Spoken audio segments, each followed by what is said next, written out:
Amigos televidentes, iniciamos las entrevistas. Saludamos cordialmente al abogado Raúl Ledesma, ministro del Trabajo. Ministro de Trabajo, gracias por estar con nosotros.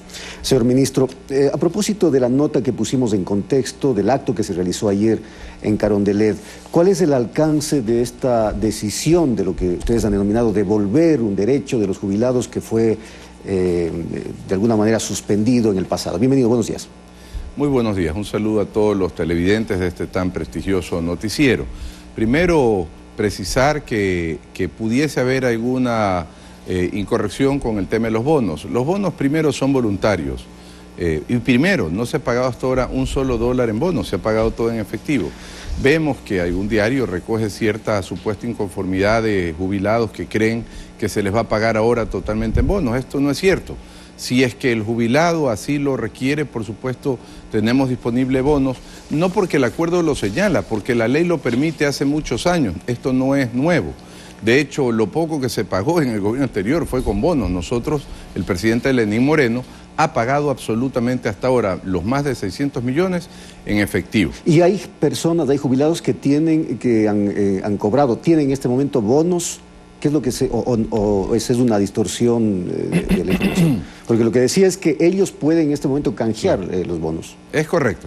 Jubilados en el gobierno de Lenín Moreno, en el periodo de pago del presidente Lenín Moreno, no hay ni uno solo que tenga bonos. Lenín Moreno ha pagado absolutamente los más de 600 millones en dinero en efectivo. Bonos pudieran tener algunos que han sido escasamente pagados en el gobierno anterior, muy pocos. Lo único que se señala el día de ayer, que se señaló adicionalmente, es que además de que el presidente ha dispuesto que se siga pagando 100 millones hasta diciembre, no es que en diciembre o solo se va a pagar 100 millones en efectivo, de ninguna manera. Se va a seguir verificando los fondos de poco en poco, como se lo ha venido haciendo, dada la severa crisis económica por la que atraviesa el gobierno nacional y el Estado ecuatoriano. Se va a seguir buscando los fondos en efectivo. Pero si algún jubilado quisiera recibir en bonos para poder ir recibiendo sus intereses mensualmente o canjearlo, pero por supuesto que la ley lo permite, no de ahora, desde hace muchos años atrás. Ahora, se han pagado alrededor de 600 millones de dólares, 100 millones se pagarían hasta fin de año, quedan alrededor de 500 millones por pagarse. Usted ha dicho, se va a sacar de poco en poco. ¿De dónde, señor ministro? Dada la situación justamente que vivimos en la economía. Bueno, el acuerdo ministerial que ayer se suscribió justamente corrige, yo creo, una falla económica técnica horrorosa, también por parte del anterior gobierno, y es que la LOCEP, la Ley de Servicio Público, señala que para este caso de compensación jubilar tiene que haber como condición la planificación presupuestaria. La planificación presupuestaria, todos los que están viendo, se realiza en todos los ministerios el año anterior a que se reciben los fondos. En este caso, este año tenemos nosotros los ministerios hasta septiembre para entregar nuestra planificación presupuestaria a los consejos sectoriales, el cual yo presido, el Consejo Sectorial de lo Social, para que luego eso vaya al Ministerio de Finanzas y posteriormente, por supuesto, al presidente y la Asamblea. Muy bien. ¿Para qué? La planificación, para que al año siguiente se ejecute esa planificación y se pida las certificaciones presupuestarias del Ministerio de Finanzas y se pague y no haya problema. Señor ministro, ¿cuál es la diferencia? La diferencia es que esto nunca se cumplió. Ahora, nosotros tuvimos ya una reunión del Consejo Social esta semana y pusimos las directrices para elaborar el presupuesto de cada institución. Y la primera directriz fue que dentro de su presupuesto, desde sus propios fondos, ya no diciendo, jubílate que yo le digo al Estado que te pague y ver de dónde consiguen, que es lo que ha venido ocurriendo. Ahora decimos, señores ministros, ¿verdad?, de todos los ministerios, por favor, ustedes tienen que planificar el proceso de jubilación y de su presupuesto destinar para el año siguiente hacer las certificaciones presupuestarias y pagarle a los jubilados. Sin embargo, esta decisión de alguna manera está incentivando justamente la desvinculación de las personas, la jubilación voluntaria. Bueno, la ley lo permite, nosotros no podemos negar un derecho, primero constitucional, con los maestros, con los jubilados de la educación, y segundo, con todos los jubilados del servicio público con respecto a la ley. Ahora, en cuanto a está en la Constitución y en la ley, no podemos, como lo hizo el gobierno anterior, quitar y retroceder en derechos laborales. Eso es inaceptable y además injusto. Hablando de prioridades, ¿quiénes tendrán las mismas durante este proceso de pago de estos 100 millones hasta fin de año? Bueno, nosotros tenemos establecido que si se cumple y se va a cumplir con el proceso de planificación como debe cumplirse. Nosotros esperaríamos, ojalá, si no es el próximo año, en los siguientes no más de 2 años, terminar todo el proceso de pago. Ojalá es así. Un proceso que ha estado detenido casi en su totalidad por más de 7 años. Ha estado detenido casi en su totalidad por más de 7 años. El presidente Lenín Moreno, en poco más de año y medio, ha logrado realizar, a pesar de la severa crisis económica, un pago que estaba deudado por más de 7 años. Primera cosa. Entonces esperamos poderlo hacer, pero en el caso de los 100 millones y cualquier otro dinero que además del presupuesto de los ministerios podamos conseguir, se prioriza de acuerdo primero a lo que señala la ley. Los de 70 años son obligatorios y claro, luego hay dentro de esa priorización personas que tienen lamentablemente enfermedades catastróficas, personas que tienen algún tipo de discapacidad y personas que dependerían de su año de jubilación. Obviamente a los más recientes, digamos 2016, 2017, tendrían que ser, entre comillas, los últimos en ser pagados. Pero los últimos, si es que nos demorásemos mucho tiempo, esperamos que esto se solucione dentro del presupuesto general del Estado para el próximo año. Señor ministro, otra realidad que vive el país es la migración de ciudadanos, principalmente venezolanos, de lo que mucho se habla en estos momentos, y de la situación que existe, o situación de la que existe preocupación por parte del gobierno.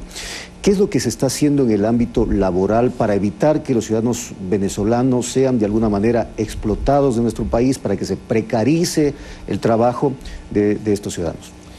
Mire, el gobierno nacional, el presidente Lenín Moreno, detectó en el área laboral no recientemente, ya se detectó hace algún tiempo atrás, porque el Ecuador no es algo nuevo, los procesos de migración laboral.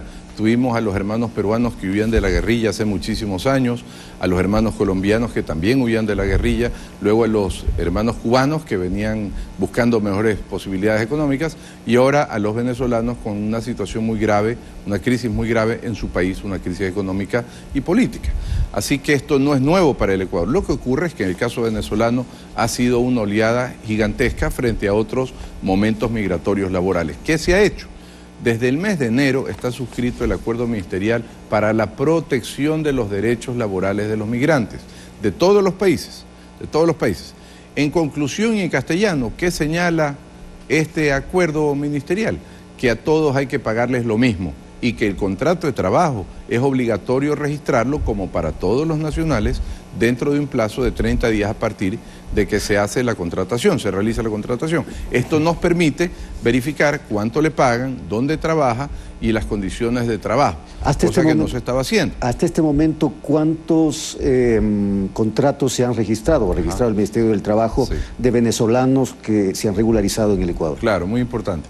Bueno, hemos realizado al día de hoy ya más de 2.500 inspecciones, de las cuales el 30% se falta por regularizar. De esas 2.500 inspecciones, el 60% ya está debidamente regularizada y con contrato. Pero claro, este número es insignificante frente a la potencial realidad de trabajadores venezolanos que están en el Ecuador laborando. Se ha dispuesto día a día que sigan las inspecciones, pero además hemos implementado que ya existían, no es nuevo. Para todas las quejas y denuncias de los ecuatorianos ya existía. Lo que hemos hecho es que hemos soslayado un call center, una cuenta, un número de teléfono que es el 1-800-266-822, 1-800-266-822, al cual pueden hacer sus denuncias de que no se encuentra regularizado. Y la diferencia, usted mira, bueno, pero si eso ya estaba, ¿cuál es la diferencia? La diferencia es que eso ya estaba, pero cuando se hacía una denuncia, iba el inspector y luego le pedía al empleador que regularice al empleado. Esta vez va a ser al revés. Nos hacen la denuncia, verificamos que existe la relación laboral, obviamente, y nosotros mismos procedemos a regularizar el contrato, o sea, a inscribir el detalle del empleador, del empleado y del empleador, tal como lo señala el Código de Trabajo. El ministerio lo va a hacer, no vamos a esperar a que nadie lo haga. Y vamos inmediatamente a correr traslado al IES para que verifique si está afiliado o no, y si no está afiliado, emita la glosa y la sanción correspondiente. Señor ministro, frente a esta situación, ¿ya existe algún tipo de malestar por parte de trabajadores ecuatorianos frente a la presencia de los trabajadores venezolanos? Porque hay quienes dicen, a ver, viene un médico especialista venezolano y le contratan en determinada clínica o en determinado centro de salud por un sueldo básico, mientras que a un ciudadano, a un médico ecuatoriano ya no se le puede pagar $2.000, $2.500 por ser un médico especialista. Es decir, esta diversidad y esta diferencia de precios en torno a lo que cobran los venezolanos y a los ecuatorianos está generando algún tipo de malestar. ¿Cómo ven ustedes desde el gobierno esta situación? Claro, pero por supuesto, pero el problema no es solamente, no es tan sencillo así. El problema es que no les pagan el salario básico, el problema es que les pagan menos del salario básico. El acuerdo ministerial corrige estas dos distorsiones. Digamos, está dirigido a corregirlas, pero claro, se requiere un número de inspectores mucho más grande para cubrir todo el territorio y todos los sectores. Por eso hemos hecho este número de denuncias para que poder tener con mayor celeridad la respuesta a estas verificaciones. ¿Qué es lo que corrige el acuerdo? Dos cosas. Primero, que al menos le paguen el salario básico, obviamente, o el sectorial, dependiendo el área de expertise del trabajador. Hay distintos sectoriales, no todos son solamente el salario básico. Y por otro lado, ¿verdad? Verificando que le paguen al menos el mínimo, no hay esa diferencia de que le paguen menos para que desplace la plaza de trabajo del Nacional. Porque claro, si usted le paga la mitad a una persona, ¿verdad? Lo contratará en algunos casos, no en todos, gracias a Dios. Lo contratará y con ello el desplazamiento de la plaza del Nacional. Así que igualdad de oportunidades, pero igualdad de condiciones, tanto por nacionales y extranjeros. Los trabajadores, los ecuatorianos, somos solidarios. No somos personas que le niegan un pan a un extranjero, porque también los ecuatorianos vivimos procesos migratorios. Por supuesto, en Europa, en Estados Unidos, en otro tipo de países, pero conocemos la dura realidad de la migración laboral. Así que los ecuatorianos somos solidarios, pero eso sí, igualdad de condiciones. Señor Los ministro, ecuatorianos tienen que tener las mismas oportunidades que tienen los migrantes y no puede ser que porque a un migrante le paguen menos, desplace una plaza nacional de un trabajador ecuatoriano. Señor ministro, otro tema. En cuanto a este anuncio del gobierno de hace alrededor de 5 o 6 meses de la fusión de ministerios, de la fusión de secretarías de Estado, ¿cómo avanza ese proceso cuando, por ejemplo, en instituciones como Petroecuador y Petroamazonas, que se prevé se fusionen, todavía no marchan los temas por cuestiones de salarios, por cuestiones de las tareas que tienen que cumplir los trabajadores? Es decir, ¿qué es lo que se va a hacer ahí? Porque el tema no avanza.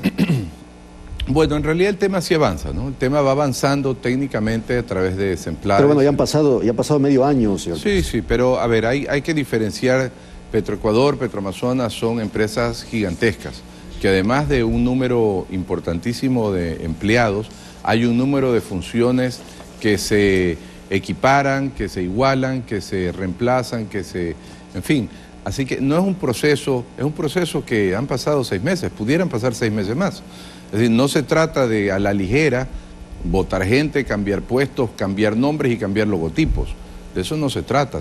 La optimización que ha propuesto y que ha empezado desde hace ya 6 meses el presidente Lenín Moreno y que ahora continúa con una serie de fusiones de otros ministerios, no son procesos que duran 2, 3, 4, 5, 6 meses.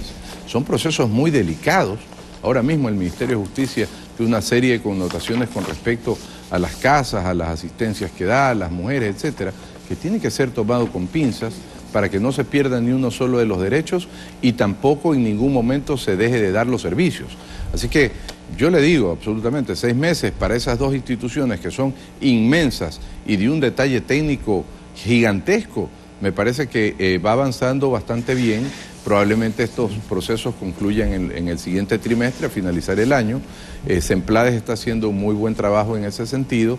La Secretaría de la Presidencia está coordinando todos los procesos de optimización y nosotros como Ministerio de Trabajo en el área de homologar los puestos de trabajo. Lo que no queremos, y es la principal idea, es que hayan, por ejemplo, 2 direcciones de coordinación jurídica, 2 direcciones administrativas, 2 direcciones de planificación. La idea es ese exceso, irlo optimizando, irlo recortando. Pero las áreas de atención, sobre todo, o las áreas técnicas, en el caso de Petroecuador, Petroamazonas, no puede ser tomada a la ligera, tiene que haber un detalle exhaustivo, técnico, porque en estos procesos, y esto lo saben los ecuatorianos que nos escuchan claramente, siempre la parte laboral es susceptible. cuando se toca alguna fusión, lo primero que se piensa es despidos masivos, van a haber despidos, y hay malestar de los trabajadores. Así que creo que hay que tocar con total detalle y precaución los procesos de optimización del Estado. Se quedan algunos temas en carpeta, señor ministro, por cuestiones de tiempo. Gracias por habernos acompañado. El ministro Raúl Ledesma, ministro del Trabajo. Vamos a